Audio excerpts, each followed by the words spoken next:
that blaster at a little dollar store parts. So $10 to build this little album. And people are offering $200 for it. I won't let it go. He needed a jetpack, and many of you guys don't know, you guys can't carry too much. I don't want this on. I just went out putting that on. Sorry. You tell me what you need. I have a belt on.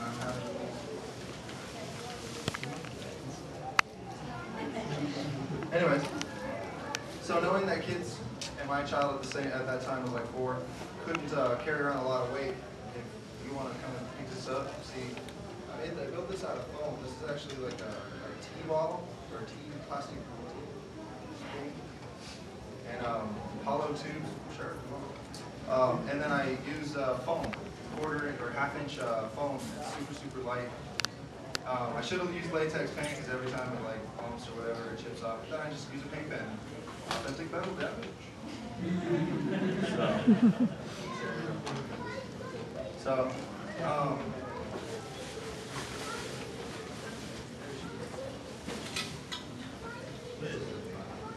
Liz.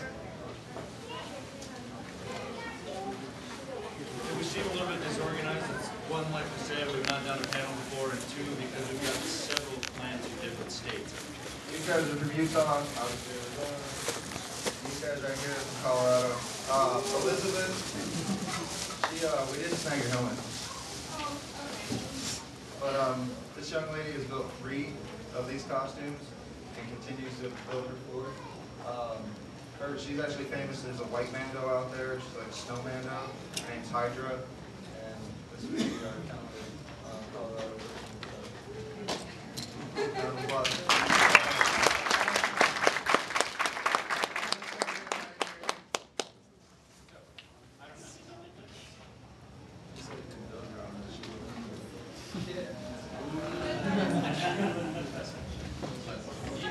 She couldn't make it.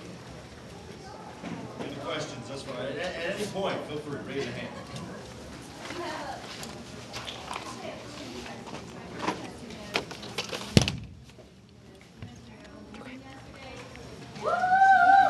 I'm friends with them.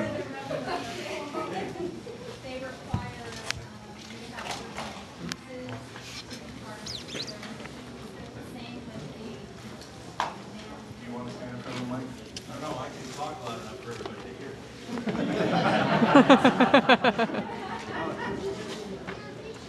Yes, we do have requirements as far as being an official member.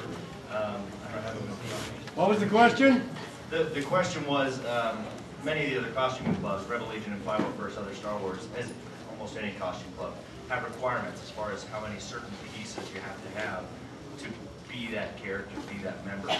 We do have requirements in order to be official. Anyone right now can go jump on the forum, go create a profile, and start working on your armor. And then there's an approval team, who can explain any better than that, that once you get all of this list of requirements, you then submit photos of your kit, completely top to bottom, side to side, and they have to scrutinize it and decide. It's not as bad as it sounds, I suppose, because it's more a piece requirement than it is what piece is. There are certain requirements. If you look around at everybody's kit, every one of us have more or less a collar plate, 2 chest plates, a middle diamond, a gut plate, shoulders, a back plate of some nature. Now that's one that can be kind of forgone. We do allow capes, even though. There you go. The back armor is worn, if you notice, in the movies. This all kind of got started off Boba and Jango as the first Mandalorians ever in the Star Wars stuff. They almost always are wearing a backpack, most jetpack. The idea for a back covering is that so long as you're wearing, say, a full cape, he is wearing a back plate because he's hardcore like that. But if you've got a back cape or what have you, you don't have a back plate. Okay. If it fully covers your back in that the normal onlooker would not notice you weren't wearing a back plate, then you can get away with it. That's one of the kind of requirements. Or if a backpack or a jetpack is big enough to otherwise look like you were wearing a backpack. Okay. We also have a requirement from the waist down that there be at least 2 pieces of armor. A lot of us go all the way, some of us go the bare minimum. Django would be the, or not Django, Boa would be the idea of that. You have shins, knees, and okay. The cod plate is one. Anything below that, so thighs, knees, or shins, or boot armor would count as one. The pair wouldn't be 2 thighs, would be your 2 pieces apart. So a lot of people, when you look at Boa, he's got knees and he's got his cod. But that's where we modeled that rule. Oh, gauntlets are a must. Get some nature. Right, as she's got, wraps are acceptable as well. He does it if he was in his kit. But other than that, it's pretty much have fun with it. I mean, if you notice, there's some subtle differences. I think the 2 of our plates are pretty much similar together. But if you look over, let's say his plates, they're shaped a lot more custom.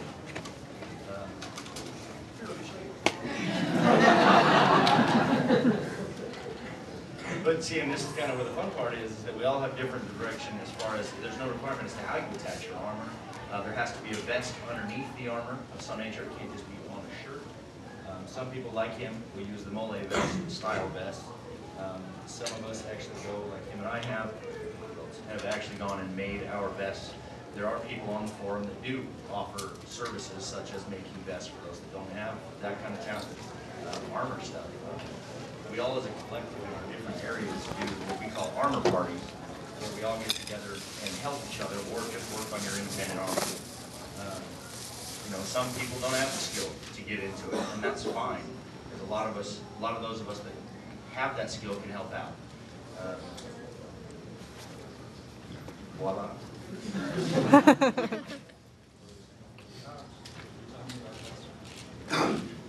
Vests are the fun one, I think, to make for a lot of merch because a lot of people wouldn't know where to start or how to start. I was one of those when I first started.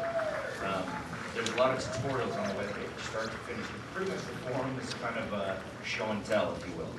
Almost every one of us that have built and are official members have a work in progress thread that we show from day one, if it's just a concept drawing of what we were headed for, all the way through finished. And we all joke that there's no finished Mandalorian Mercs. No one's ever done. Once you get approved, the fun begins. Yeah. Almost every one of us has probably gotten approved, and then we started scrutinizing those photos and going, oh wait, but I want this, but I want that. And upgrading further and further. Or just revamping and building whole new sets. He has a tendency to revamp entire sets. This one too. It's a paint job. And then she's working on number 4. You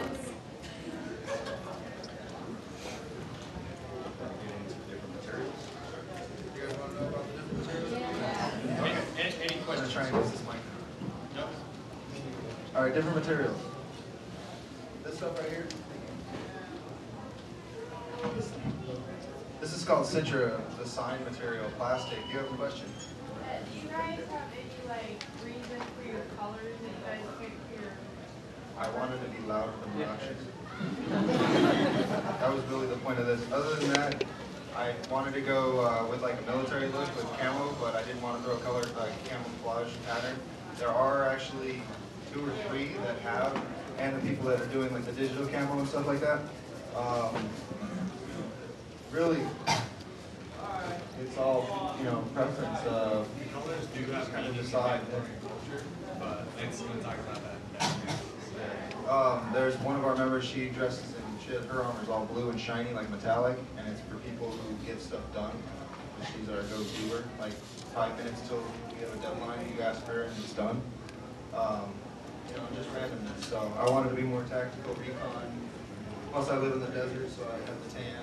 I actually, if you stand me up in South, we did a photo shoot in South Mountain, and really I just thought of desert. I grunched myself, you know, it sounds disgusting, I've never washed this thing. I'm scared I'll wash the grime out of it, because then it don't look as cool. But anyway, to make a long story long, this stuff